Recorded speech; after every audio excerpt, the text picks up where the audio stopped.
everyone. Oh, I'm gonna have to repeat that because I think I was muted. But good evening, everyone. I'm Anna, and I'm a 3D narrative artist over at KeokeN. And at the time of development of Deliver Us the Moon, I was a 3D artist. Hello, everybody, and I am Lena, also known by some as Commander Ivy, and I am a social media manager over at KeokeN. And me and Anna, we will be here today providing you what seems to be impossible, but we're going to make it happen, a brand new look at Deliver Us the Moon, because we're bringing you, well, Anna mostly is bringing you the experience that she had on making Deliver Us the Moon, and she's bringing you the developer commentary. And are you excited? Yeah, very much. It's been a while since I played it, so I'm gonna have a little new look at it, and with RTX as well, which I've actually honestly never seen before. This is going to be really great. I'm quite excited to be a host for today, and I'm quite excited to interview you today. And have you been on a KeokeN stream before? A very long time ago, I used to do the horror streams because I was very privy to screaming a lot. So, but that's quite a while ago. It's been a while. So it's good to be sitting here. Well, welcome back, Thank I shall you. say. Welcome back. How does it feel to be back? It's a lot more luxurious than way back when. And we have spiders. Did you see the spiders? Aren't they great? We do have ready for Halloween. I am trying to match. I really love it. You guys, people on stream, might not quite see the extent of what's going on in the office. They're quite Halloween ready with decorations and everything. There we go. Thank you very much for changing the camera. Would you look at that? The skeleton is giving high five to Pinky. We all love that. Triple high five. I'm just trying to match it with the best way I can. Look at that. I'm just having the little claws necklace over here. Just Nice. trying to match the spirit, my best ability. So yeah, without further ado, should we just start playing the game? Should we just go with Deliver Us the Moon? I'm just going to say a little disclaimer, as Anna will be playing the game, so it's special because it's an actual developer playing a game, which is quite exciting. And I'm going to be asking Anna all sorts of questions, so she's doing double job today, Double job, playing multitasking. and thinking and answering my questions at the same time. I am ready when you are. I'm ready when you are ready to begin. Yeah, we are very ready. Let's go. Let's go with a new game. Yes, we are going to delete all our progress. Oh, what a shame. Friends and family of the missing lunar colonists gather all around the world tonight in remembrance of the 2054 MPT blackout that resulted in a global power outage and the loss of contact with the lunar colony. The blackout caused global turmoil, which ultimately led to the closure of the World Space Agency 1 year later. In other news, the recent formation of the largest dust storm on record has prompted climatologists to readjust their forecast of the equatorial desert's growth rate. As a result of the new storm, the desert could soon cover 30% of the globe's landmass. Several governments have pledged support for refugees, despite reports of resource shortages. The dust storm is expected to hit residential zones between the northern 49th and 50th latitude lines by late afternoon, and pass over the World Space Agency's former MPT ground station in the Adirau Desert. Oh, look at this. Evacuation of the impacted areas. For countries north of the equatorial desert, temperatures are expected to be a mild 46 degrees Celsius. This was Nicole Tate for World News 1, September 16, 2059. Wishing you a safe and happy day. Yeah. I remember the first time seeing this particular room, and it was so different from what the prototypes were like, and it was so cool to see all the reflections. When was that, Anna? When was the first time you saw the room? When was the first prototype? Do you remember the year? When I first got to work here, I was an intern in 2015. Okay, so that's 6 years ago, I want to say. What year is it even? 2021? It's 2021. It's the Corona year, second year. Oh, we've got another N7 here on the screen. That's nice. We are pretty much the N7 army. I think we should get it out of the box and should mention to everybody before we go into the industry talk that me and Anna are both huge Mass Effect fans. huge Mass Effect fans. Can we get the bigger camera on Anna so she could show Oh yeah, off the bottle. her mug? Look at that. It says I should go. And Anna showed it to me before this stream today, and I was so excited. I looked at it, and I said, I am very jealous. Disclaimer, we're gonna talk Mass Effect somewhere today. I feel like we should have a separate stream where you and me and a couple of team members just talk Mass Effect for 2 hours. I'm in. It's going to be beautiful. I'm in. So, that was, you said, 2015, yeah, so quite a while back. Oh yeah. And you said that it also looked very different, different as in how? Well, the thing was, when we started, was a big gray blob. The whole game, we didn't really have any dimension in it, but we still thought it looked incredible at the time. But I was out of it for a little while, and so there was a point where I didn't see how the game had developed. So when I came back, I was like, oh, oops, so it looks like this now, and this is the level of quality I have to deliver, okay. That was, amazing. Did you have any, so you said that you've taken like quite a break, then you came back, and then the quality has improved already. Have you at any point had an imposter syndrome, thinking this is too good, I can never match it? Have you ever had to deal with anything like that? Absolutely. Yeah, that was the first day. I remember saying I'd come in and help a little bit. Hold on, Claire, this is the new Navi. And I came in and thinking it was still the same little cute little prototype that we were working on at the time. And then I came in and that part of the development hadn't been shown to the public yet. So I kind of came in with my socks out, or whatever you call that, thinking, oh, hold on, this is my level of skills right now, and this is the level that's required. But the awesome thing about KeokeN is they're gonna say, okay, I don't care, just go ahead and work and make your mistakes, because you learn from every mistake that you make, and you actually get to work on the game while making your mistakes. So that's a really nice and positive environment to work in. It is. This is an impressive scene we're just seeing, because we start the game in a tiny room, in a tiny confined room. We look around, there's quite a lot of things to look at, and you spend some time there.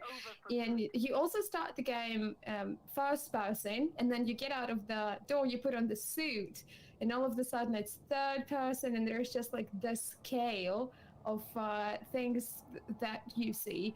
How difficult or how different it is to work on a small space in game, versus like wild spaces like this area that are right now.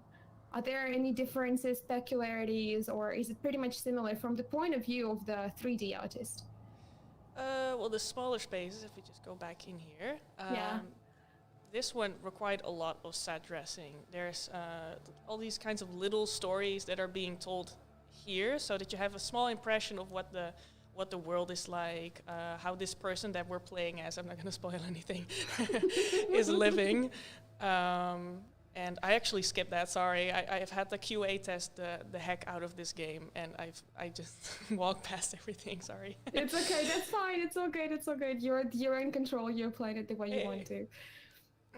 But, so this is like your little starting environment, so it shows you kind of the universe as it is right now, but none of this is being told to you in dialogue. It's something that you can optionally, as you can see, explore. So there's a lot of detail in this particular room, like there's the boxes, we put little signs of life everywhere. But once you go outside, you can see that the space is being filled up not just with the little details, which would be like this little, I like to call it a tafereeltje. I'm not sure what to call it in English, but let's call it a tafereeltje. But here, technically, it's quite empty. But because you have the background right there, it doesn't really matter. This is a piece of the game that you're just going to walk through. So you're not going to have to put a lot of effort into putting details here. The detail will come when you walk in this direction again, and you see that the whole screen is filled up with all kinds of little signs of life here and there.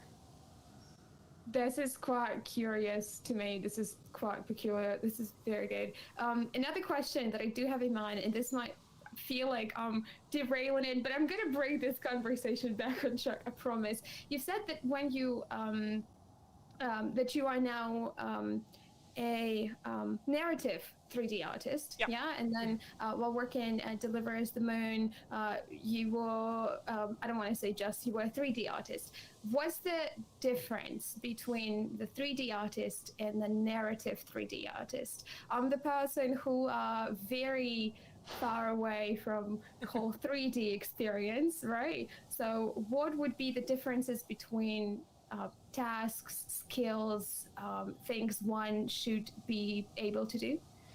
Well, the funny part is the title was actually erected after I was a 3D artist, but I'm also the only narrative artist in the entire games industry, I think, because we came up with it ourselves.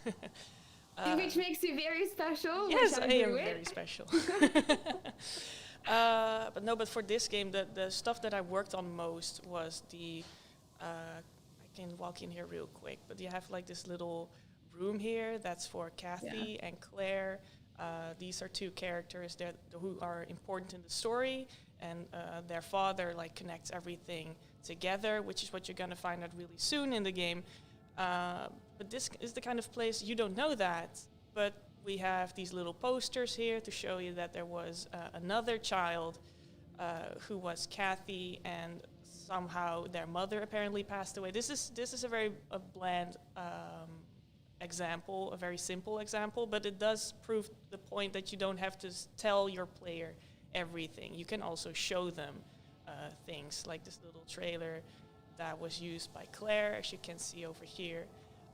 And this was the kind of stuff that I worked on mostly for this game. So these small details that tell a story and the little set dressing details that you find here and there. And I like to call it giving context to a space. You have like an empty space and you put something in there, then it has meaning. And it's a lot of the things that I did for Deliver Us the Moon as well, like cutscenes and some narrative stuff. So eventually everything blended together and we made it a narrative 3D artist. But I get a lot of confusion from people for what exactly I do. So I guess narrative kind of means that you are also, by creating assets for the game, those are not just props. Yeah, they are something that, it's something that also is telling the story, right, in a way, not in a verbal way, more of like the non-verbal way. Yeah, exactly. It's the last layer that you have, because when we started the game, you saw there was a cutscene, there was a radio that was telling you some information about the blackout.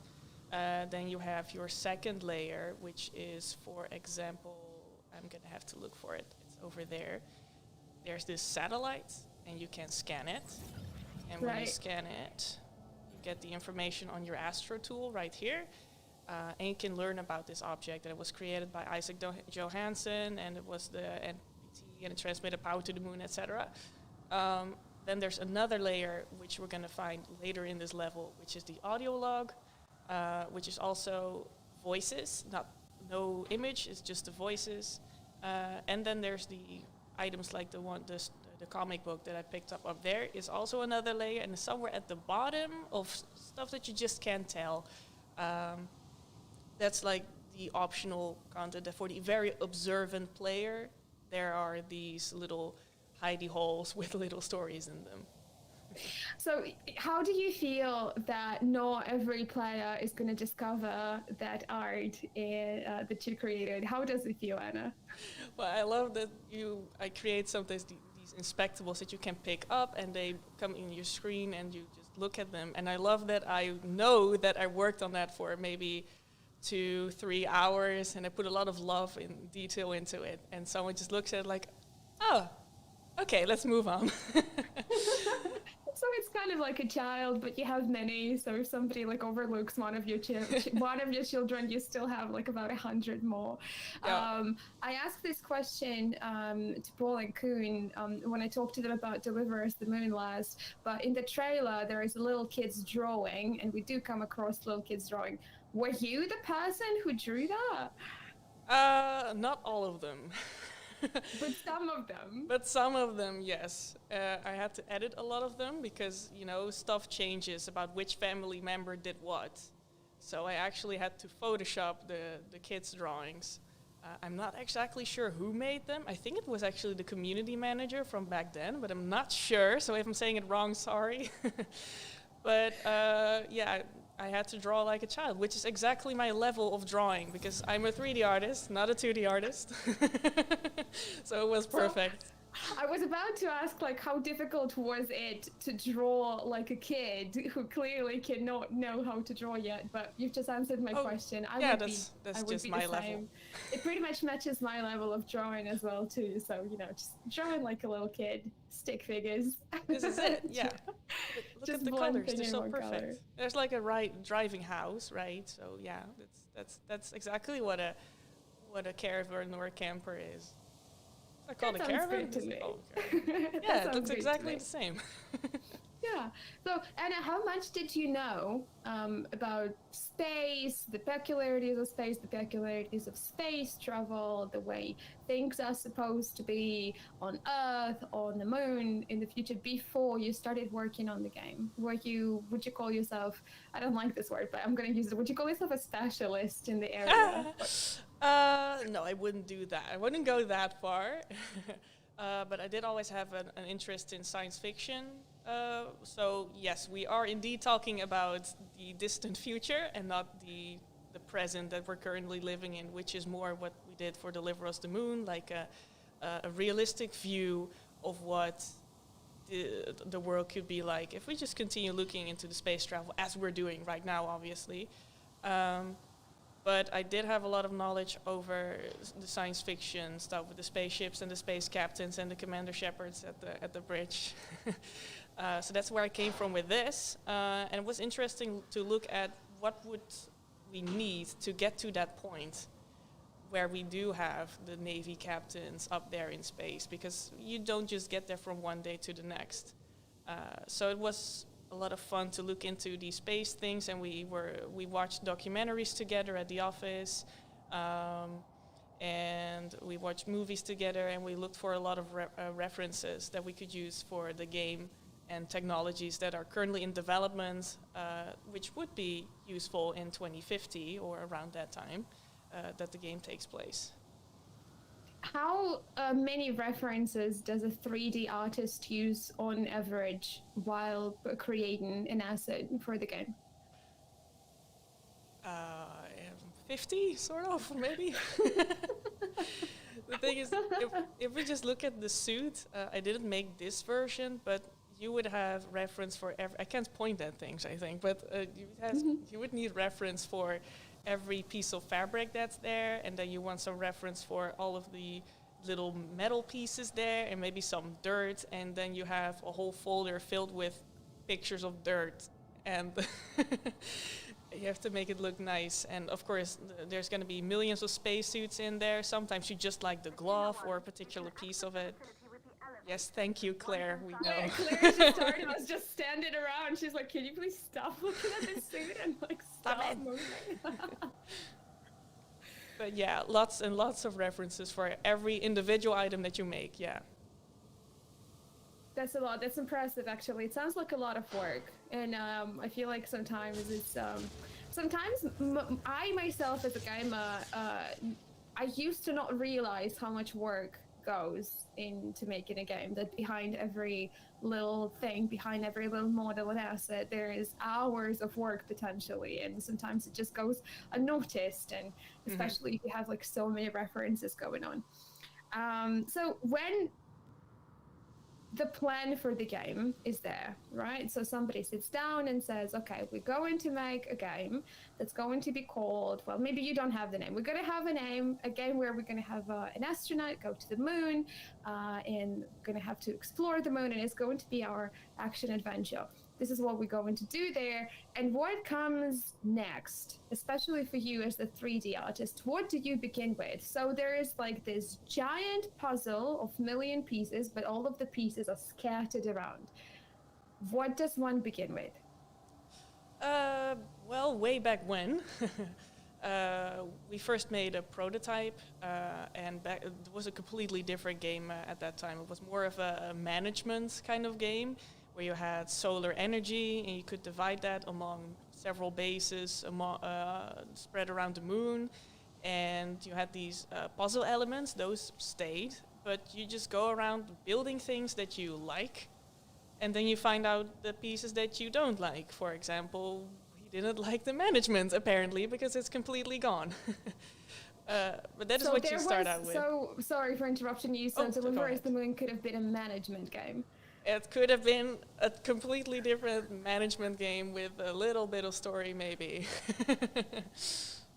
And now it's I like to think of it as a playable movie. It's nice. A playable movie. I love that.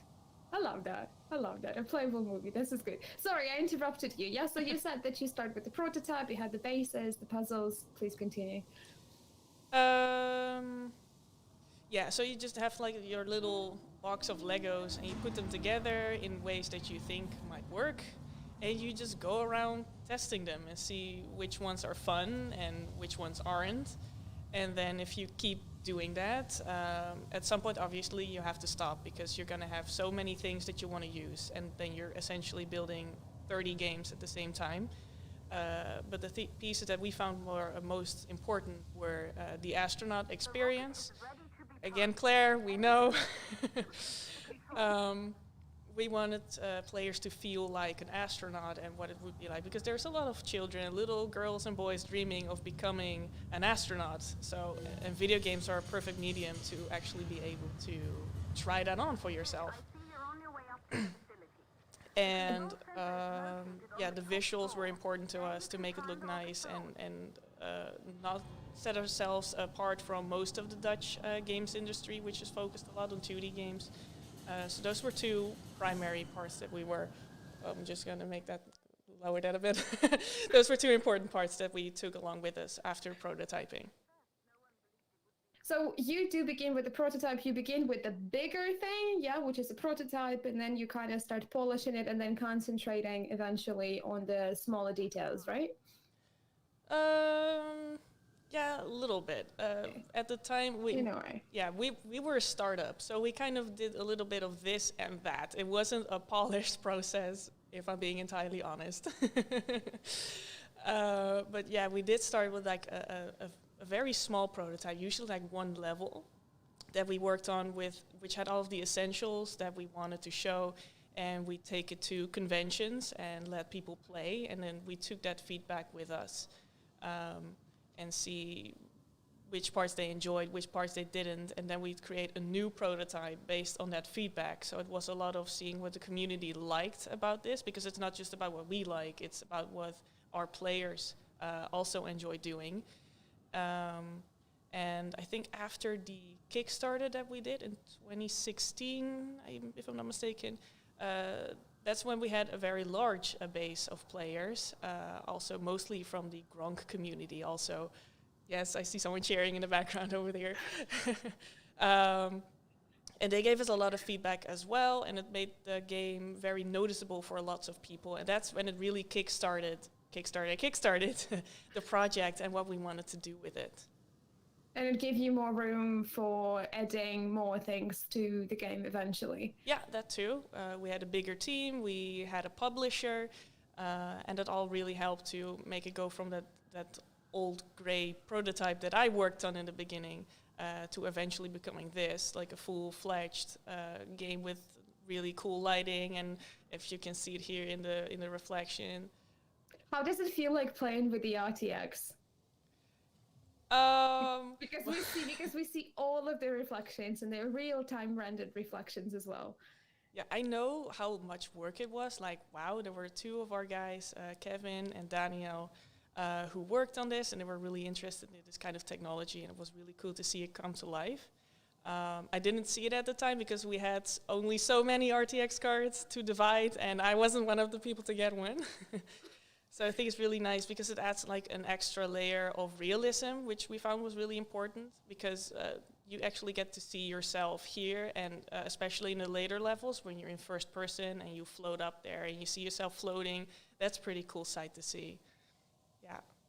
It is. I remember playing the game for the first time with the RTX, and I was on the station around the moon, and I would just float to the cupola, and cupola is obviously glass, and that first person because 0G, and I float into the cupola, and I just see myself in the reflection, and it is such a great feeling knowing that you're playing as the first person, but then being able to see your character's full reflection just flowing there, being rendered real time.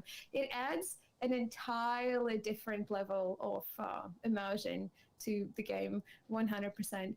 You've said that you've had people play the game at the point when it was merely a prototype. Yeah, you've called it like the great prototype.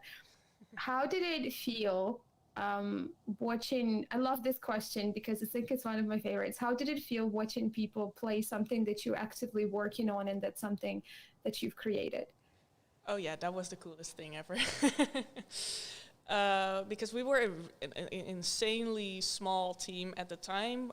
We had Kun and Paul, the founders of KeokeN.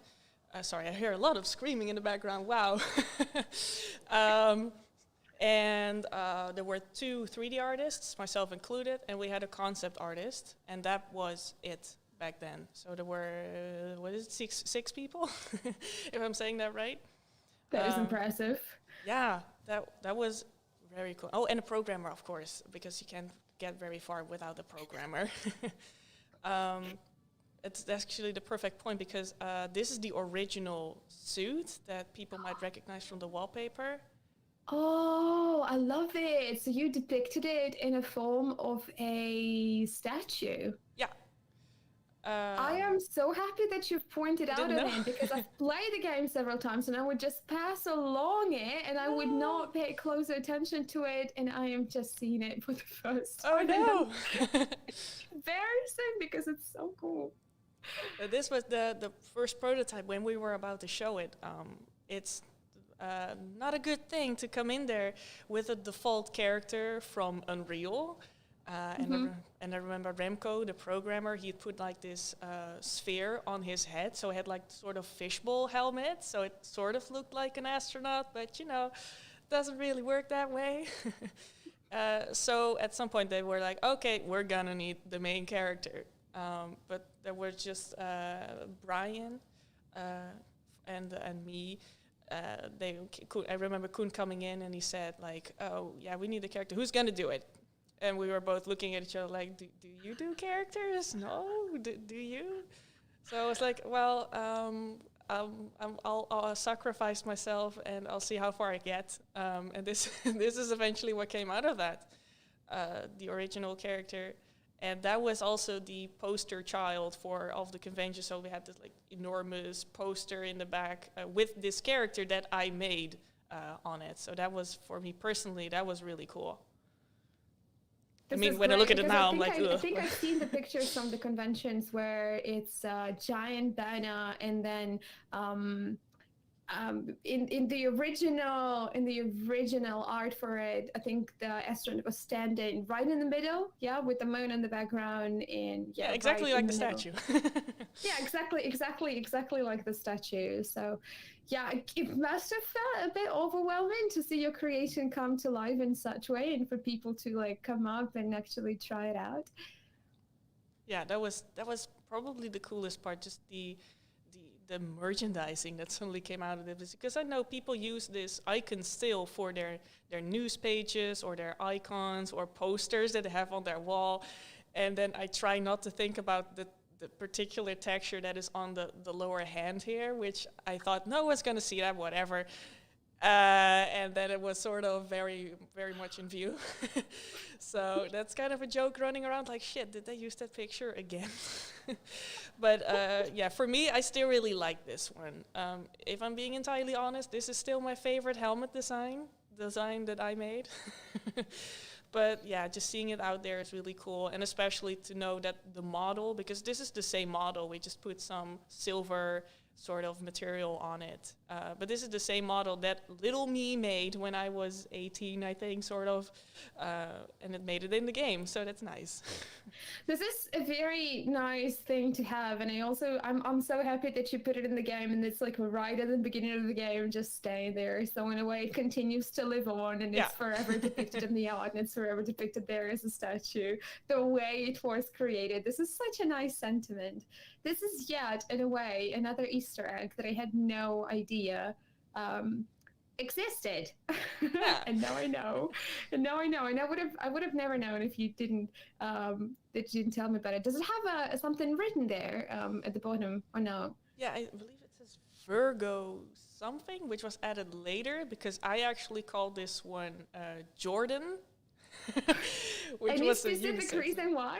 Yes, actually, because it was a unisex character at the time. It just had to be the player. It wasn't somebody. It just had to be you. Yeah. And Jordan, not with an A, but with an E. That's Danish, I believe, for Earth. So I thought that was a fitting name. It never made it anywhere past the files. This is probably Jordan version 55 or something, but Jordan it never versus made the game. 55. I love it. Alternative title for the stream: Ivy discovers Easter eggs in Delivers the Wind. This is my favorite, actually. Hey. I think this is just me just exploring it, in a way.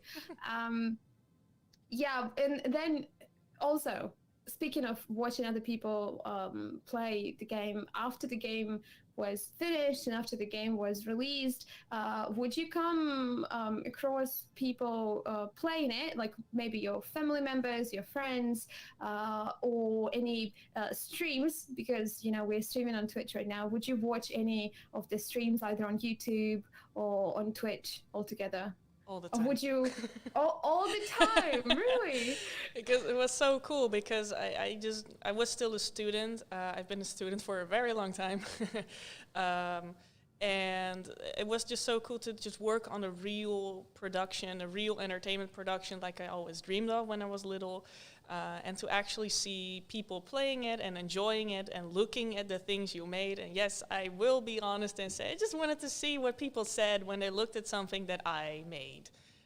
If they liked it or if they maybe hated it, which is also possible, of course. And then sometimes when I saw other people play, I could see things from their perspective. And, when we put out patches, I'd just be secretly going, I'm just going to edit this a little bit. Yes, that's better. So in a way, you collected feedback, way, by watching and then by fixing, and then later on putting it in the patches. How does it feel to watch somebody who doesn't know that you're secretly lurking in the shadows, kind of watching them play that? How does it feel when somebody maybe says something not quite flattering about something you've created, because it's your child in a way, isn't it? Well, the thing is, what anyone else thinks, for me, it doesn't exactly matter as long as I like it. I can understand if someone says, for example, this one didn't make the game, obviously. Because we have a new one right here, which is a lot better. But, the thing is, I really enjoyed making this one, and no, I wouldn't qualify this as a great model or anything, but I love what it represented and all the fun that I had whilst making it. And no comment from someone that says that it's ugly. Okay, that's your opinion. Nobody's going to take that fun that I had away from me. And that's what's important to me, is that I had fun making it. And if someone else also gets joy out of it, that makes it all the better. And if someone doesn't like it, well, maybe they'll just find something else that they do like. This is a very wise approach to it. Well, I can, by learning the story of that model, I don't think anybody in the world can say that it's ugly. I honestly don't, because it's just such a precious thing. It has so much meaning to it. So speaking of making things, when do you know and how do you know how to, when to stop perfecting something? Are you a perfectionist, Anna, when it comes to work and creating assets? It's a dangerous question, huh? I think I'm kind of in the middle, because at this point I feel like I know that I'm working on something, and I know that players aren't going to notice this thing that I'm working on right now, because there's a lot of time involved, and there's a pretty steep planning that you have to work on an asset. You can't just work on something for one entire week, and it turns out to be that it was just this mug, and you worked on it for 1 week. Yeah, that's just fantastic. That's not a good idea. So it's important to know for yourself, to know when a player is going to stop noticing that something is there. And at this point, I feel like I am better at it. I know, like, okay, let's see, can I find a mistake here? Hold on, I'm going to find a mistake. Let's say this hook, I've always hated it. Why? Because it's so pointy, and it should be more round, and there's no detail on it or something, and it looks so static. But as you just said, like, why do you hate it? Exactly. Exactly. I'm it's just so like, it's just small. a hook, it's there, it does the purpose, it's, you know. Yeah, it meets its purpose, and that's where you find out maybe I shouldn't make something else out of this hook, because it's not going to make a difference for you, for example. It's just a hook, and it's fine. And if I edit it, it's just going to make more time. And yeah, I see the difference, but no one else is going to. And that's where you have to stop. Like, is it just difference for me, or is it difference for a player, for example? But I'm better at it. I'm not touching the hooks. It's such, I wouldn't even notice. I honestly would not even notice that the hooks are even there, but it would be weird if they were If they not weren't, yeah. there. Yeah, it's But the point where you know is, like, if you take it away, you'll notice, but if you add it, it's fine. You don't know it's there.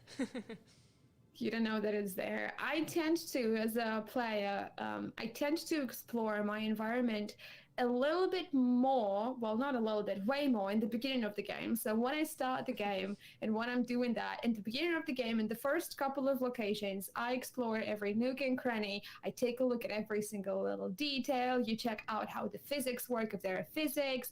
You notice every single side and what it says.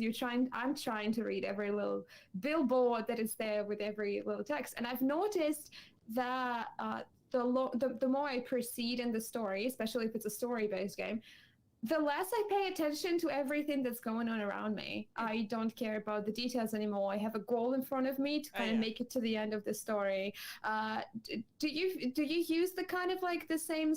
Do you keep that in mind when you're making the game, and when you're like, okay, we are closer to the game progression-wise to the end, so maybe we shouldn't go as heavy on like as details, or anything should just continue being kind of like same level of detailization?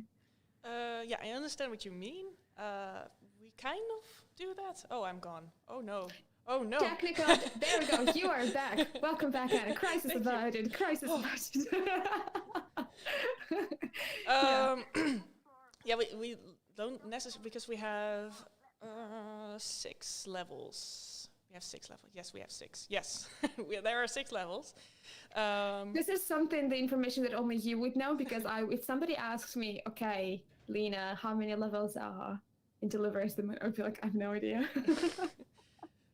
Yeah, we were also told that, like, there's not actually 6 levels, because of this level, it has several sub-levels, like outside, and then we have the inside, and then we have the top level.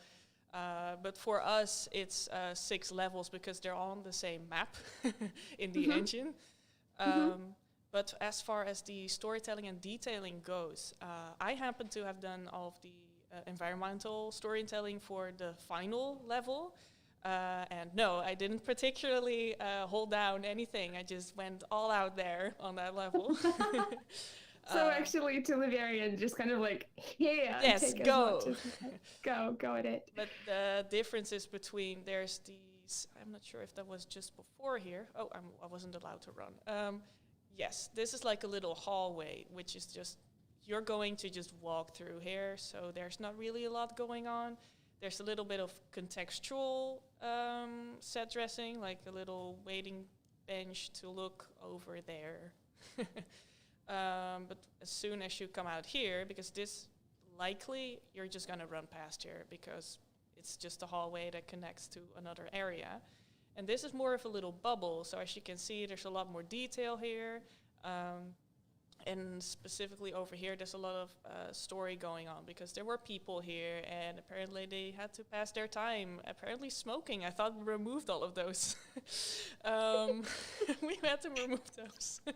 You had to remove those. Why? Was there a specific reason of why those had to be removed? We ourselves didn't really want to have it anymore.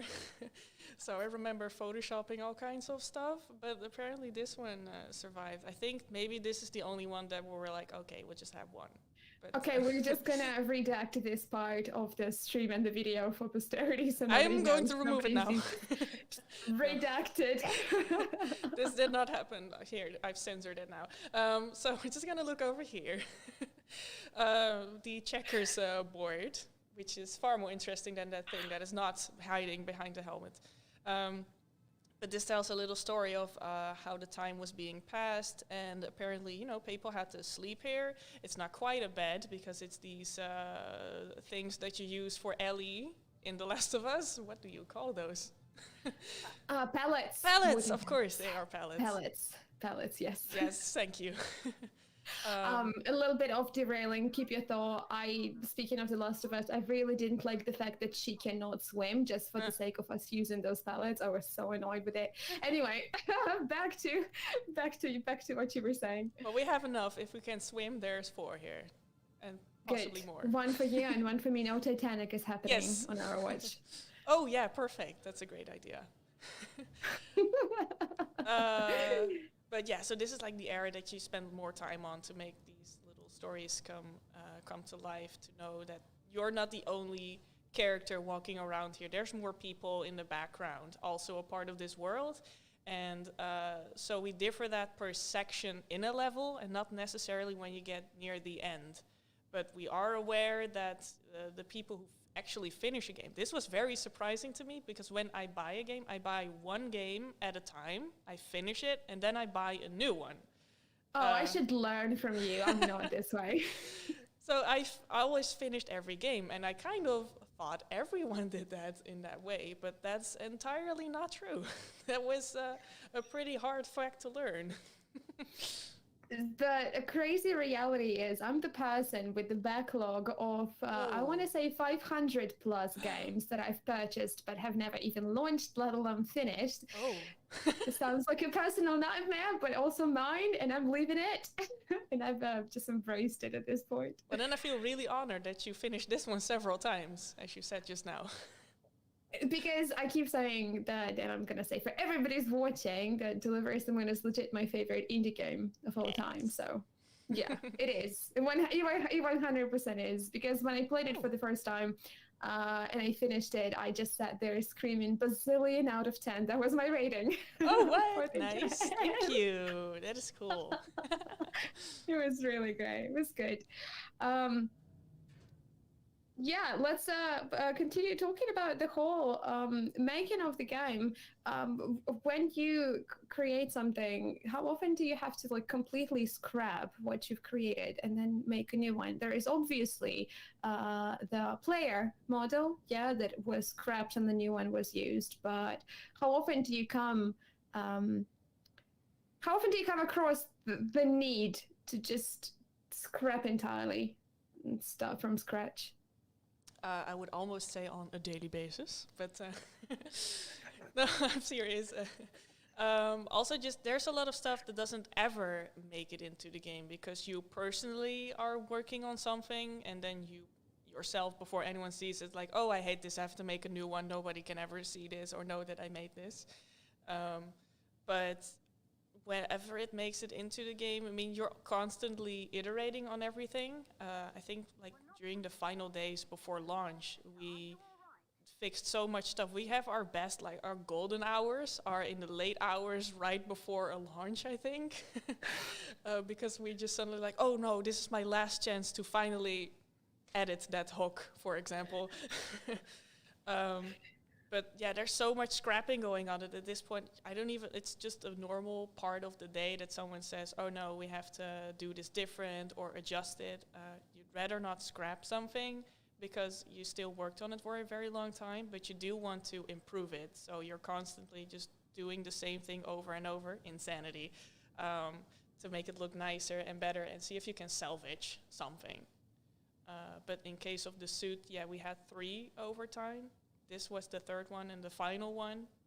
But there was still a lot of work going in here after it was finished and making sure that everything was working and the animations worked properly and the materials were nice. And so, yeah, there's so many versions of just everything, even this coin. Even this is, it just looks so good, and it just looks so detailed, and it just looks really great, even though it's just a coin that you can pick up on the table. Do you ever use placeholders for some areas in the game? For example, you need to come up with something, but you don't have time to make it yet. Yeah. Usually you would go through like a white box and a gray box phase. So first you have the entire game. For everybody who has no idea what white box and gray box is, could you please spend some time talking about that? What is gray box and what is white box? Gray box is if you were to see this environment and it's completely without textures. And okay, this is a terrible example. I'll just walk over here. But this, everything that you see is basically a cube. But this is like a taller cube, and this is not even there. Like, it's just the table and the chairs, because these details, these papers and the coin and the globe, you don't have room for those yet. You're going to add those very late in the process. So you're just going to have a lot of cubes, and you can walk through it, but you can't really do anything yet. But you have an idea of what scale the game is going to be, so that you know, like, okay, this level is going to take this much time, and this level is going to take that much time. And that's kind of your white box, just to see if you're not kind of doing too much that you can't eventually accomplish. Then comes the gray box phase, which is that you get more detail, no textures yet. So basically it's this room, but there's no textures on it. It's just a naked room. Okay. Yeah, so this is pretty much, the difference. So white box comes before gray box, and gray box is a little bit more detail, but still no textures. Everything just kind of shapes. Yes. Shapes and no textures. Okay. And then when you come out of the gray box eventually, since we were talking about the placeholders, do placeholders happen at the later stages of the game development as well? Yeah. Essentially everything at that point is a placeholder. But I think the kind of placeholders that you're talking about, for example, is that you, like during the art pass phase. But like I said, I'm telling you now these phases, but that's not how we worked, because again, we were a tiny little team that was just making their first game. It wasn't very organized. So for this one, actually, we had tons and tons of placeholders. Like the Astro tool, I think we're not that far in progress just yet. There were so many. We had the most amazing UI interface. What do you mean by amazing? They were paint. They were made in paint, basically. Just like the icons that you have in your Astro tool at certain points, like the locks on the right, for example. They were just made with the mouse and just, this is sort of a lock. And they were in there for a very long time, for several years, I think. And we almost shipped the game with it. And I said, we cannot do that. We cannot do that. I will replace them. Thank you. So this is what I was about. This is like kind of the area where I was about to move the conversation to, because eventually you have placeholders, some silly things to show, like, okay, this is here till like the better days. And then like how many of those things actually are forgotten in the process. And then, how do you even remember if you said they were there for years? And the Astro tool is something that you use, yeah? But let's say there was something there, and then how do you not forget? Oh, I remember this area. Yeah, I think it's over here. I'm not sure. It's over here. Oh, I remember this area. This is when I played with Koen and Paul watching me over my shoulder, and I think we've spent 20 minutes trying to find the right angle to see it. Yeah, heck. I love it. I hope we can find it. I hope we can find the right angle how to see it. It almost should become kind of first person when you're trying to look at it. Oh, so close. So close. Where is it though? I don't. There's another one. I remember it's to the. I think it's to the right. I remember it was to the right. Oh, there! It was right there. Just like a tiny. Yeah. If you go a little bit to the left, if you move the camera to the left a little bit, you can see there. Yes, there it is. There we go. On the left of the screen for the people at home, on the sort of top left, you can see a face.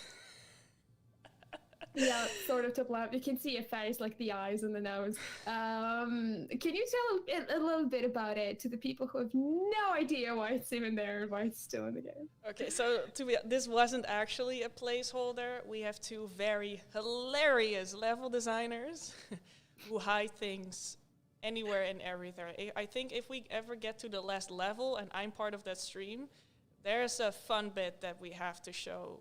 I don't think anyone ever found it, but they hit so many things all across the game, and there's so many of those faces. There were some that weren't supposed to be there, and we removed them, including a stretched out face of one of them themselves. They thought, like, yeah, we can have Johan's face, the financial director, but I don't want my face in there like that. So those were removed. But the ones like that, these were hidden there on purpose. So you still think that like most of them or all of them have not been found? Not all of them. A lot. Not all of them. A lot have been found, but not all of them. I know the story of I love to call him the toilet man. Oh, I know that story. That's the same picture, actually. I did not break that. That did not happen. That's supposed to happen. But yeah, there are several. Off the top of my head, there's two. There's indeed also the same one is in a toilet. I'm actually not sure if there's more. There might be more. I wouldn't be surprised if there are more. I think there might be more. I know that Koen and Paul, they were very happy about that, and they keep giggling every time they talk about it. They're like, "Yeah, we play that." How does it feel to be able to create a game that tells, without spoiling things for people who haven't played it yet, that tells a serious story, a touching story? Yeah, there is something going on. How does it feel to also be able to be silly in some little things like that, to just hide little silly things across the game? Well, I was also talking about with some friends earlier, because I have the power to add whatever I want, because I can go in the engine and I can hide things. And when I make assets, every single code, for example, that you see, or string or letters or whatever, they always have meaning. Always, when I add the one that added them.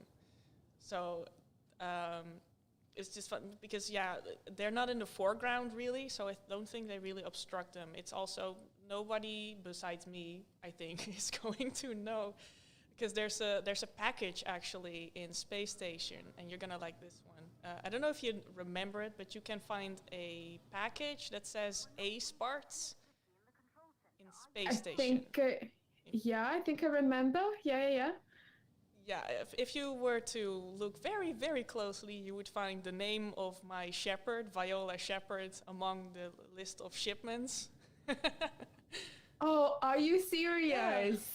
This is amazing. This is another moment where I just make the pork jump face and go, this is just exciting, to be honest, to be fair.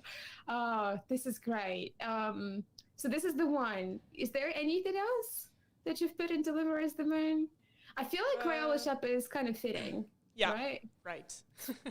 It's fitting. Well, I had to remove it. I did it myself just because I wasn't sure. I don't think anyone would have noticed it, but I thought maybe I should just remove it just in case. When it came out on PlayStation and Xbox and it became a really big game, I thought, I just gotta remove it just in case. But there was a dirt stain in the shape of the Star Trek logo, like the badge. I thought, I'm not sure if I want to have that copyright, and it's my fault. I'm just gonna move it. But there used to be a Star Trek logo, a dirt stain shaped like a Star Trek logo.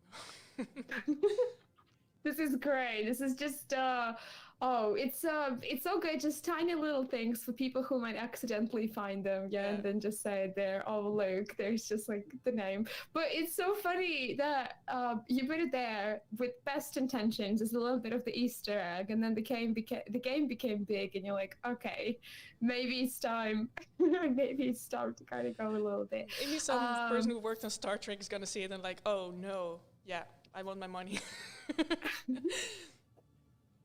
Didn't want to take that chance.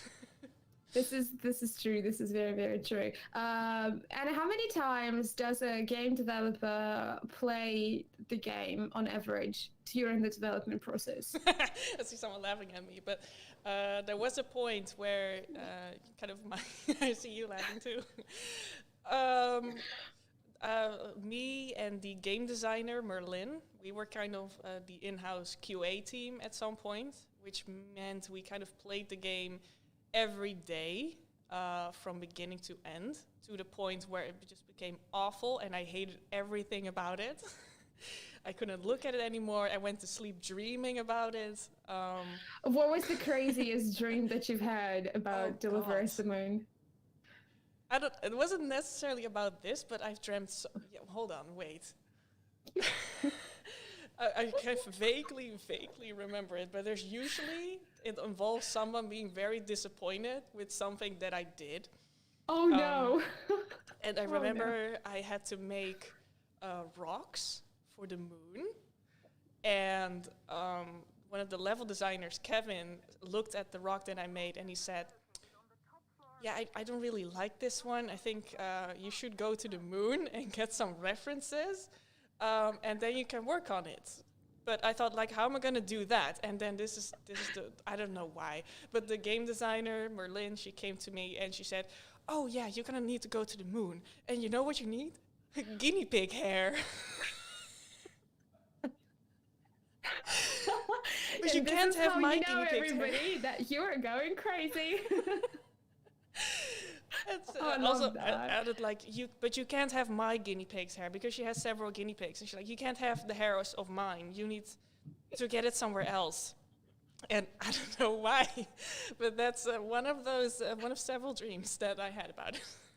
That you had about it. So did you actually had to ask to stop playing the game like so many times every single day? Did you kind of had to say, okay, this is just it, can't do it anymore? I couldn't say no. You couldn't say no, so you had to. We had to keep going. There's a lot of awful stuff that I had to do. I will show you in a minute. Because I want to take credit for it. I'm not in the credits for it, but I will tell you about it just so you guys know. But before I tell you about that, I couldn't stop because we had to keep checking, and to make it fun for myself, I allowed myself to every playthrough make a list of things I didn't like, for example, those hooks, and then I'd make a new version for it, so I'd have something fun to do or add something, or I actually made sure that all of the handwritings were the same, so when Claire wrote something and she made another note, that they were in the same handwriting, just to have something to do. But the other thing that I did in the final days is this. If you look at this screen here, you got like Fortuna 1 is a go. And then just for you, I'm going to change it to this one, I think. Make that. Oh, no, it's this one. Is it this? Yeah, it's got to be that one. If you're looking for Russian, that's the one. Yeah. So we read now everything, every UI is in Russian now. Yeah. Okay. Last Firefly in chat, while we're getting there, is asking, who did the handwriting for Claire in the game, or is it a font? Did somebody have to write things down, or was a font being used? Claire was a font. Maria is actually my own handwriting. And the others, I think most of them are all fonts, but fonts that we made ourselves. So they were someone's handwriting, but I'm not sure whose. But yeah, the one that Maria has around the space of the moon base, that's the one that I wrote that on the Cintiq. I thought I'll just write it myself. And now my handwriting, my awful handwriting, is actually in the game. And hold on, this is also my handwriting, actually, now that I'm noticed. Oh, okay. It says, I'm gonna say it in Russian. It says "Всем спасибо," which says "Thank you, everyone." Yeah. Yes. That is in Russian, but yeah, why would you say that it's? I'm not sure if you said it's an awful thing, and why did you have to like take credit for that thing? Because not just this thing, also that thing, and literally every piece of text that you see in the level, including those signs over here, for all of these languages. No. That's the one. Yeah, there we go. Then it's the first one. There we go. This one, that one, all of these. Is that the good handwriting? Answering the question if it's the good handwriting, Anna. Is that a good handwriting? Don't lose it. It's in Russian. Most of us we write with cursive. Oh. We do not write with just separate letters like most people do, like in English, for instance. Oh, no. So in Russian, it's cursive. You link every single letter and you make it like one word actually looks like a thing. I one day will show you. It's cursive. Yes. But cursive is impossible to read unless you're a native speaker. And people who foreigners in the States, when I was an exchange student, they would look at my handwriting and they're like, "What is this? It's okay, like you just like wrote some random stuff." I'm like, "No, it's a legit word." So it's a nice thing. It's how you would write on a whiteboard, though. It's how you would write on a whiteboard, though. So I would say it's good. Oh, thank the maker. I would say it's good. I would say it's good. Yeah. So did you have to look it up, how it says, what it says in every single language, and then copy it with your handwriting? Well, so the thing that happened was we were going to have all of these amazing, fun, hooray translations for all of these languages. And I was given an Excel sheet, and it was like, with all of the translations for every single texture that is in the game. So all the whiteboard, literally everything that has text on it. And I had to translate everything by hand. As in, open every texture, remake every texture, because we weren't organized, as I mentioned. So I had to remake all of the things that we had already made. And by hand, every texture, about 1,000 of them. And that's 10 times for every language, and it was awful. It's very good though. I don't think I've played the game in Russian though, because I streamed it for my English audience, so I couldn't appreciate it. But Anna, as a person whose native language is Russian, and I know many, many people here, they do play the game in their own language, having things in the background, part of the texture being localized in their language as well, it adds so much to the immersion. Trust me, because normally games would just translate UI, something that can be done automatically. They would obviously get subtitles and translate those, but I don't think many companies go as far as to actually handwritten translating things that you see around in the environment. That is very impressive. This is yet another thing that I didn't know, and thank you for showing me. This is impressive. It's where people ask, what was the worst thing you had to do? It was that, by far. Which language was the most difficult one for you to do? The Russian was fine, because all of the fonts that we had, they were also, that was fine. But the Japanese and the Korean and the Chinese one, I had to also manually change the fonts for those, because they didn't work. And when they didn't work, you can see what happened. I was like, you know what? Frack it. I'm not going to spend 3 hours on making handwriting. I'll just get this sort of thing, and I'll just use that. That is fun. That is very good. But I do love it. I love it. Yeah, for everybody who's watching and have no idea what it says Claire's office. That's what it says, but in Russian, and I can clearly read that. But and this one says "For humanity to the future," but also in Russian. This is I'm passing the test. Yes. But those are so well done. But I cannot imagine how much work has been put into it. And wow, I'm glad we talked about it. I'm glad the question was asked, and I'm glad we talked about it. Me too. Pass the test. I'm the real Russian. Yeah. I happen to be. This is just crazy. So you said that you were also QA in the game. Yeah. And so in a way you got experience in the whole QA. Was part of your job just to see if everything works as intended, or were you also intended to break stuff? Just go and just intentionally break things that have been put there? Yeah, there was the infamous wall run playthrough to test the collisions, and you just go like this the whole time and make sure you don't jump through something. That was also one of my favorite things. No, the thing is, I don't like breaking things, but I had to try and break it so that if someone did it by accident, you know, they wouldn't get stuck, because I can't imagine what it's like when you're just playing the game and suddenly you get stuck in something and you can't reload. I mean, that I really hate that. So I did make it my personal goal to not make that happen. Just make sure that I couldn't get stuck in something or accidentally close a door and then block the way or something, because you don't want to have that happen for us. You just want to see them play from the beginning to the end and not have some trouble with it. So it was important, I thought, to do those tests. But there was a time where I thought I just didn't like playing it anymore. It took a while before I actually played it again for myself at home on my console. And then it was a lot of fun again. And I could see why people liked the game. But for me, there was a point where I thought, I don't like it anymore.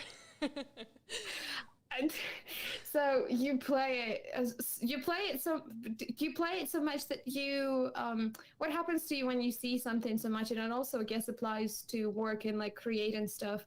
When you look at something for a very long time, do you stop noticing the flaws, or do you start seeing every single one of them? Yeah, it's the second thing. Unfortunately, it is the second thing. I mean, if I'm honest, I mean, I hear a lot of people like talking about like, oh, if we were to start over with this game and we'd make it today, you know, with the knowledge we have now, we'd make it so much better. Yeah. But I feel like, yeah, this is what we made at the time, and whatever thing I'm going to be working on from now, I think this one's always going to be the special one for me, because it was the first one. So I don't really have anything bad to say about it. I mean, I'm complaining about how I had to work for 3 days on end just to translate everything, and I hated every single part about it. And when I see a T-shirt and it has Japanese text on it, I have traumatized memories of doing this. But I still loved it. Maybe it's a text that you've translated, and you're like, oh, I recognize it. I know what that says. I learned... Well, actually, there's this everything that's called Control Center, I think. Yeah, it is Control Center, yeah. This is Control Center, but you have another one. I don't remember which one it is. I think it's MPT Center or something, but I started seeing words in this, like different words. Yeah, but those are two words. The first one is Center, and the second one is Control, yeah. But some, like, for example, if I were to say this says ETP and in pop nehenner. Right? So, but you're close. But there was one that said weasel. So this is what my language sounds like to people from outside my country. No, but it's these. This like looks like a 4 for me, because I don't know what it officially says. It's the letter S. It makes sense. So it says center. Yeah. So center upravlение. That's what it says. Center upravlение. There we go. You're so good at it. Well done. There we go. Ready. You're ready to come visit, or ready to go to the International Space Station, because astronauts, American and European astronauts, they one of their requirements that they have to complete before going to the space station is learning Russian. They have to be fluent in Russian. That's one of the requirements for them. And they say it's the hardest of the entire training for them. They're not bad, like they're not doing poorly with the physical exercises or with everything. It's learning Russian, because there is so much of things that are in Russian on the ISS. And Anna, you're ready. You know, when you see Center управления, and that's it. I know what it Yeah. says. It's the one that starts with 4. Yeah, the one that starts with a letter that looks like 4. Yeah. No, but because Yeah. I had to look at them so often, but if you look at them phonetically and like the regular alphabet, then sometimes you could see words in them. And I remember one of them being weasel, but in Dutch, so it was wezel. But Yeah. but so that was the little fun I had. Like, it says wezel. I don't know. I had to find my fun somewhere. But I have to admit, like, when I look at it now, I do think it's cool that, the world changes. I didn't do these. I thought that went a little too far for me. But the important ones that we did, because these parts are so important in the game because they are part of the navigation for you to progress. So we had to translate them. Yeah, absolutely. I can only imagine how much work goes in them. Yeah, that's just a lot of work.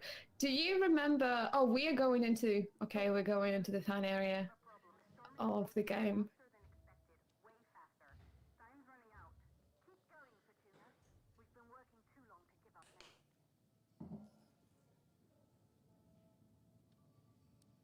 You were saying?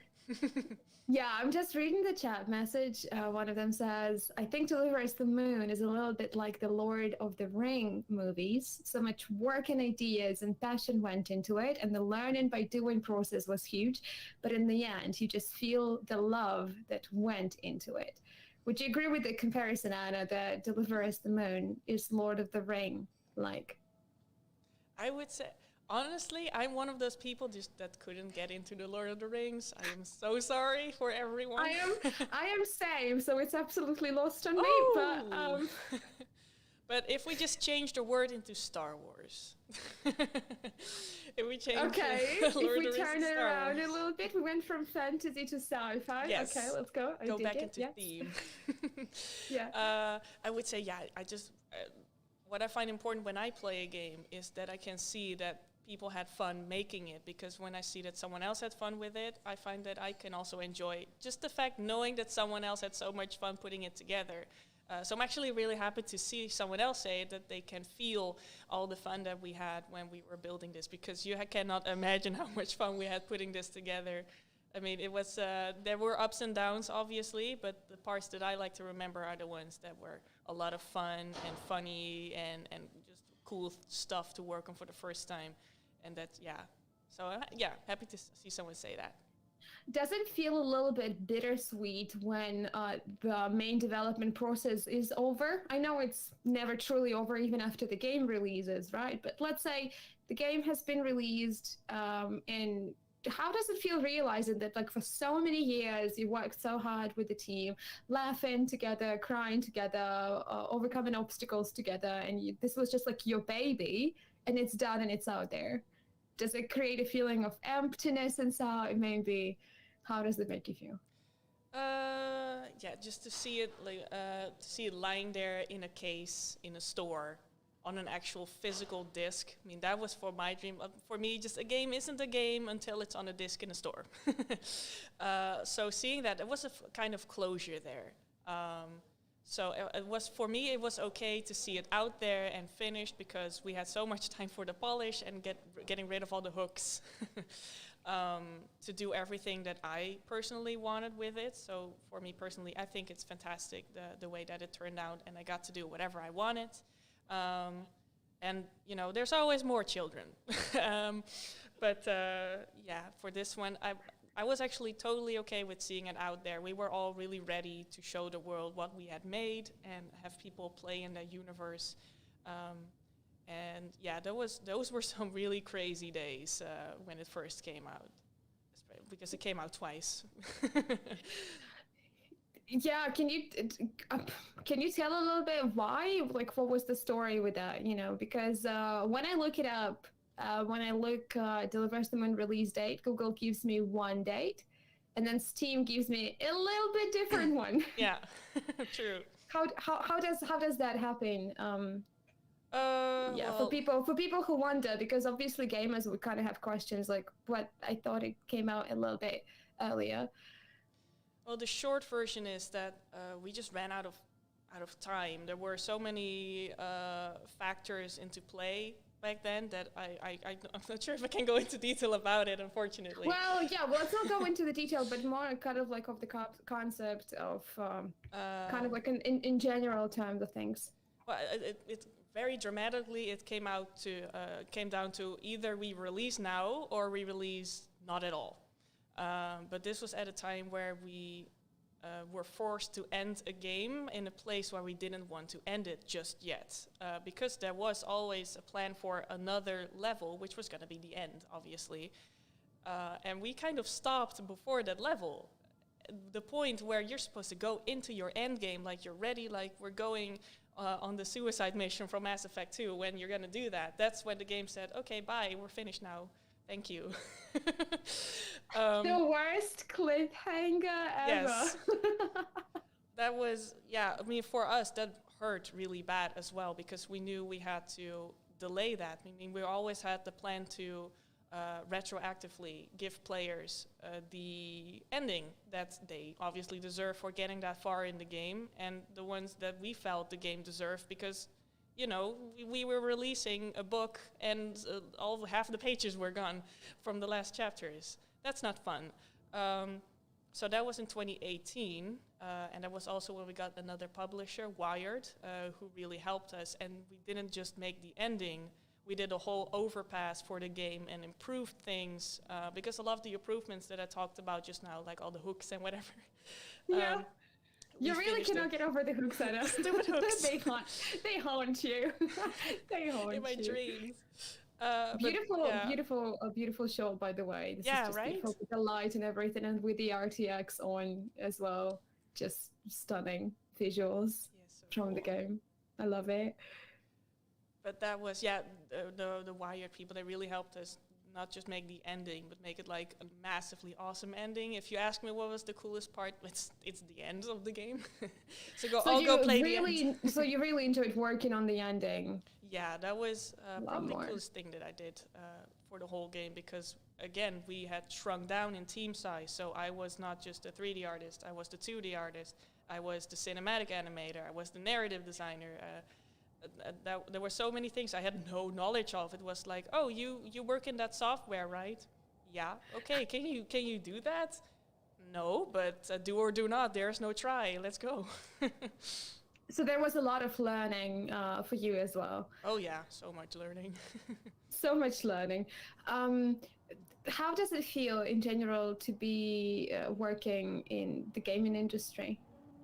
Did you imagine yourself creating games a couple of years back, or was there a different plan for you? Again, someone laughing at me.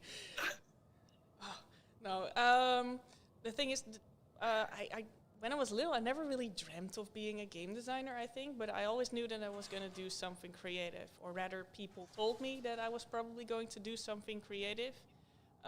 And video games, for me, they were just magic, I guess. I didn't really think about a whole team of people sitting behind their computers and their whiteboards and actually building this thing, because this was the universe, and this is, you know, when you start it, it becomes real, and you don't think about those kinds of things anymore. So I didn't really become a game designer until someone pointed out to me that you could, and I did this selection process, and I just made it through the selection process. And that's when I actually started learning what you actually have to do. I had no idea. I learned this in school. So as the person who've just learned it on the go, what would you say people should be prepared for? What kind of advice would you give somebody who would want to go into it as to be a 3D artist, for instance? Yeah, so let's say somebody loves the game so much that people just say, I really want to create games, and I'm going to learn how to do 3D, and I'm just going to go ahead and jump into the game development. What would you say to that particular person? The first thing that was told to us at the time was always, don't go into the games industry because you like playing games, because it's very different. you, as I just said, you get to play a lot, the same thing over and over. But there's a lot of different processes in it because it's very creative. You have to make your own thing. You're not playing someone else's things. You're adding your own vision to it. And what I think is important to know is, I'm just going to point it out because at the time I didn't think it was important, but it is. You do a lot of sitting. Yes, I have to point it out because you forget sometimes, but you do a lot of sitting. It's not very physical. So those were two things that were told to us, like it involves a lot of sitting and it's not about playing games, you're making them and it's different. But if you're really interested in this and you have a very serious consideration of wanting to work in the games industry, I think it's important that you know that the sky's the limit. It takes a lot of work to get into the industry because there's more people who want to go into the industry over places for people to get in there. And sometimes you can't just start working over at Guerrilla and work on the next horizon, even though you want to. So it's much like a game itself. It's an iterative process, and you sometimes kind of accidentally get into something. Because I remember applying for KeokeN, and I thought, well, I'm gonna try. It's not gonna work, but I'll just try. And 6 years later, I'm still sitting here. So it's a lot of trial and error, and you have to make mistakes. That is very important because that's the point that you learn. You do something wrong, and the point that you start understanding what you did wrong is when you never do it wrong again. So allow yourself to get in there, try your hardest, because if you try your hardest, you're motivated. And when you're motivated, then you can just get anywhere that you want. So if there's something you really want, in fact, you only need motivation. Yeah. The sky's the limit, learning, and a lot of sitting. I'm reading chat, and there is a sentence in chat that says, yes, still sitting, Kappa, with us, because you talked about a lot of sitting, and 6 years later, still sitting. Still sitting. Yeah. Still sitting. That is quite an awesome advice, really, though. Do you have, the sky is the limit, yeah, but is there possibly a dream for you, maybe like a dream project, something that you carry inside you and you're planning to put together one day maybe? Because we all have those dreams. Even I'm the person who are very far away from game development. Even I have this crazy dream of mine of one day making a game where you get to be the simulator of the average Russian man overcoming the everyday Russian hurdles. I keep telling that to everybody. I'm like, it's my dream, and I've had it for a couple of years, and it might turn out being the absolute disaster of a game, but I do want to make it happen, and one day I will.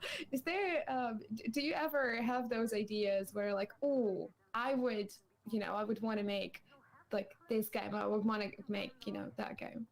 Or is there no time because there's so much sitting going on involved? Oh, so much sitting. No, the thing is, like a couple years back, I remember Koen and Paul saying, we invest in dreams. Now, what does that mean? Because it sounds a little interesting. But that's because they hire people that have dreams, that want to, that have certain goals in mind. And the problem, air quotes, with KeokeN is that it's a terrible place to work if you have a bucket list. Because that bucket list, you're going to have to make 10 every year. That bucket list is going to get crushed here. Oh, but that's a good thing, though, isn't it? That's just that's an amazing thing. That's very true. So that's good. So maybe I should pitch. You're saying I should pitch. I should pitch the game idea. That's what you're saying. Go pitch it. Go ahead. Oh, everybody watch it. If one day the world sees it happen, you gonna know why. This is the historical moment where Anna Udding has told me to go and pitch the idea. So if the monstrosity that you see in a couple of years happens, get the recording on, Julia. This is because this is happening, the historical moment. This is good. yeah, it's just made so much. I have so many questions in mind for you, but you keep answering all of them while you answer another. Were there any? I hope we're allowed to talk about it, but it's my favorite thing. Each game eventually, a beautiful show, by the way. Each game at some point suddenly has, bugs. Yeah, we say it's not a bug, it's a feature. Do you remember some of the funny ones that you've wanted to keep as a feature? Because you ran QA, so. I don't know if I ever wanted to keep one, but there were some funny Okay, ones. maybe the one that you came across and you found it super funny about it delivers the moon, and you're like, okay. Yeah, there were so many, but wow, you got me on the spot there. You have to pick one, just the one. Okay, this is sort of maybe a bit of a spoiler, so I'm gonna try not to be spoilery about it. Okay, let's be vague about it. Maybe, okay, yeah, I can do this. It's because it wasn't really a bug. It was more of a weird thing that sort of happened, but for the final level and actually overall, there were these, the hologram cutscenes, which are kind of like a little flip book, so the pose changes every time. And for the final level, I made all of those holograms, which was quite of an interesting process of its own, because one of the things I did was I had to make reference videos for myself. So I would record myself doing a certain action, and then cut certain frames, and then post those in 3D software. So you were your own motion capture, is that what you're saying? Very fancy. You've covered so many just things out there in making this one. I feel like you just, Anna, sorry for interrupting you. You should be making my game just you. I'll just take you. I'm gonna make it happen. Anyway, sorry. You were making the holograms and you were filming yourself. Okay. Yeah. And several things happened. One of which, this is still visible on our wall in my house. I had to hit this keypad, like this lock for the door. I had to hit it with my fist. So I had this old box for licorice, and I taped it to the wall, so I had a sort of reference, and I just kept hitting it over and over, because you can never get a good hitting pose or something.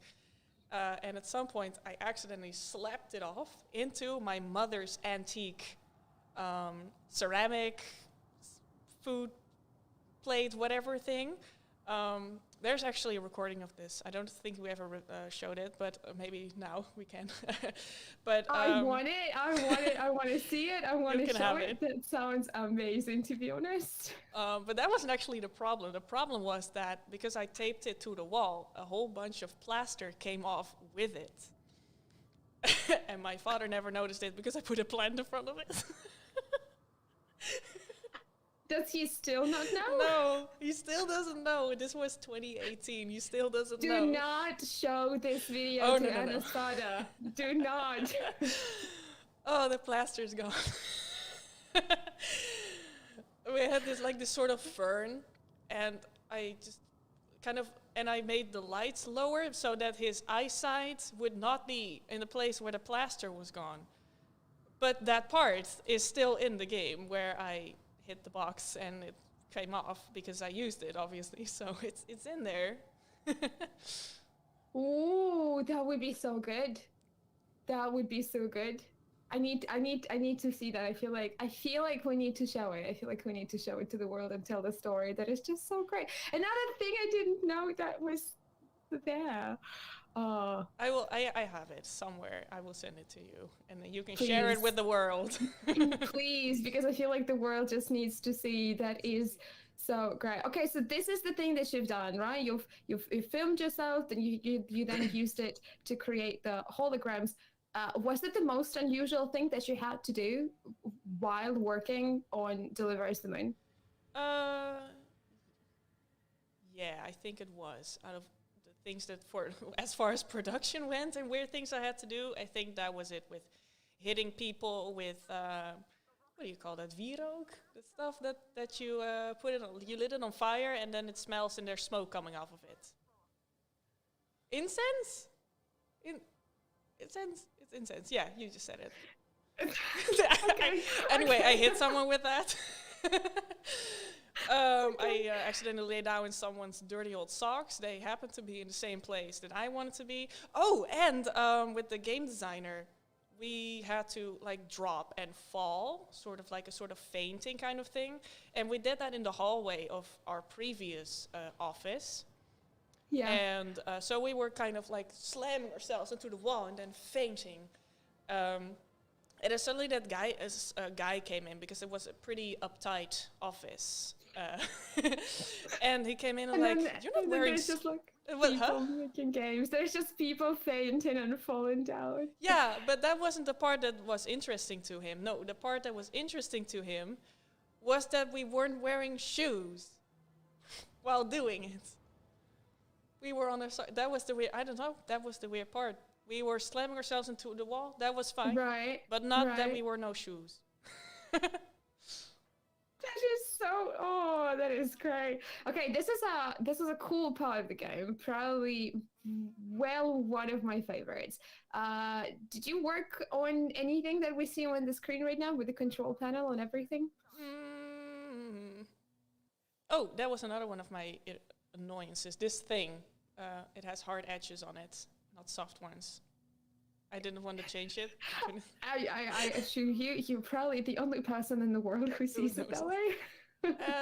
For this one, I don't... Yeah, you can see it here. Oh no, I fixed that one, and then I forgot the other one, I think. But, what did I work on? I don't think I worked on something in here. I did work on the old one. I actually saw Yom in the chat before. He worked on the original screens that you used to see here. Or the UI that was on there. And that survived for a very long time, but at some point we did have to change it, make it more in line with the game. But for this part, I don't think I worked on anything that you can see here. But you're very good at it because, if you're good at playing it, because this is the sequence in... the game does a very good job at navigating you through all of it, because when I first saw the control panel, it was very overwhelming to me. This is just how I felt about it. I just sat there and the game put me there, and my first thing was, am I supposed to press the buttons on here? Isn't it just going to do it myself? Am I supposed to do it? And it felt really overwhelming. And as much as the game does a good job on kind of lighting things up in the right areas, looking for things that you're supposed to touch and things you're supposed to do, I think I failed it the first 3 times, which was very embarrassing. And people were like, boo, we thought you loved space and we thought like you were doing it. But yeah, I was just wondering how difficult it is to actually like recreate it and create it, because it's overwhelming to look at while playing. And I wonder if it's equally as complicated to make it happen and put everything in place there. As for the 3D part, I didn't personally work on it, to be honest, but I think making this piece wasn't the most difficult part. The level designers, I think, created like this little cockpit, like kit bashing it together. So you have several existing assets, you put them together to make something else.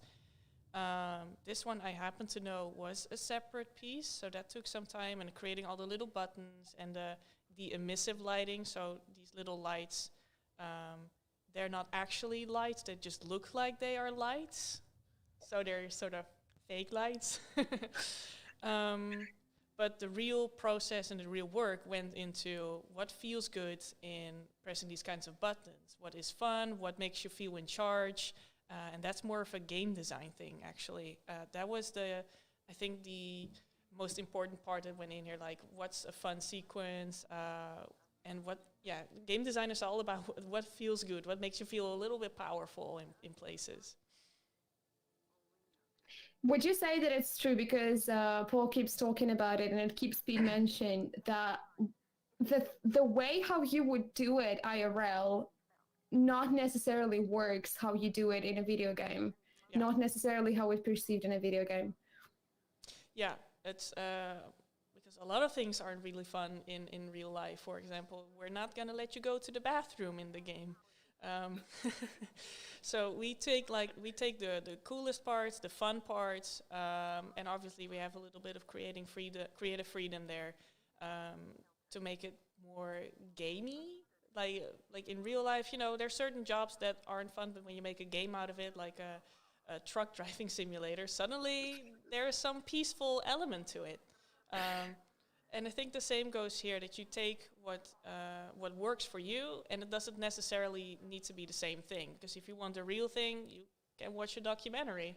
And when you play the game, you can see the same thing, but it's more fun that way. It's more fun that way. The reason I'm asking, because not many people realize it. And I remember there would be people on my stream when I would play the game that would come over and say, well, this is not quite scientifically accurate, and this is not how it would happen IRL. And it's just, in real life, this just doesn't look like it. And it's a good thing to remind people about it, that what is going on in real life doesn't necessarily going to feel fun for you when you play the game. Mm-hmm. Yeah, just a beautiful scene. We're on the way to the moon.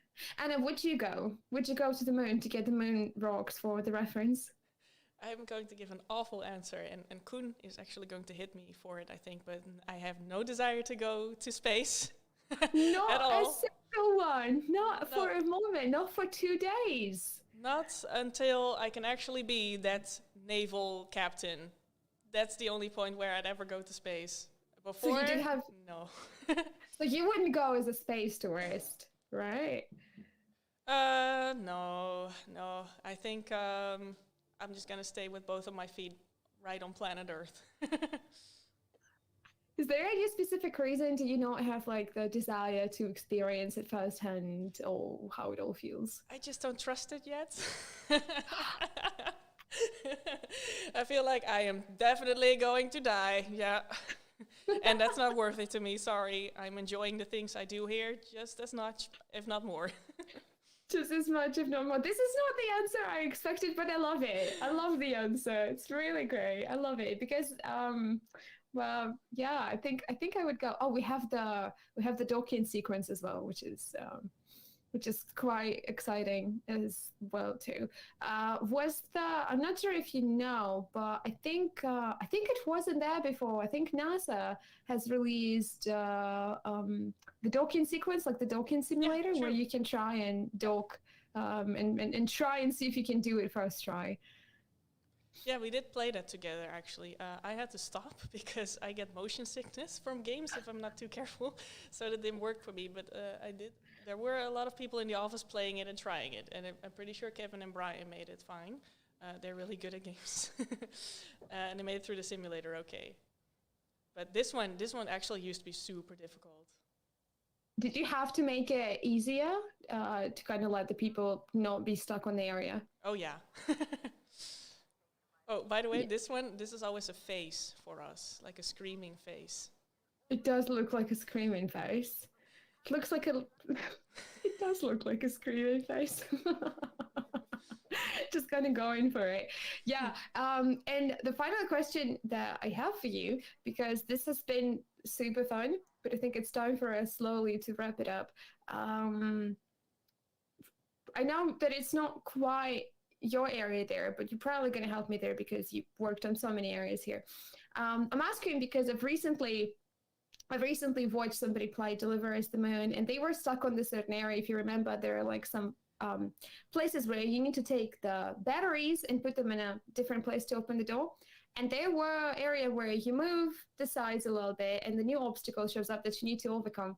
And there was one with the electrocuted wires, so many, and you're doing that in 0G and you're doing that first person, and you need to navigate based on whatever senses you have, right, to kind of make it there. And that one person would just keep dying and dying and dying and redoing that, and I just sat there and my palms were sweaty. I'm like, come on, you can do it. How do you know when it's like a certain thing is like too difficult, almost impossible? What's the balance between making something challenging and yet just impossible to pass? Like, how do you find the balance to not anger the player and not make them just like, okay, I'm rage quitting that, I can't get past it? Yeah, that particular puzzle that you mentioned, I'm pretty sure that our game designer will tell you for an hour how much she absolutely loves that particular puzzle. Loves. I hope we get to have them on the stream as well and actually have an entirely different perspective and talk all about the puzzles. Yeah. Yeah, it's it has to be a fair challenge. When the challenge is more that the game is working against you, that's not a fair challenge anymore. And in that case, with electrical wires, the game is working against you because you can't control yourself properly in that vertical alignment. There we go. So one of the tricks that you can do, and I saw the video that you posted about this streamer.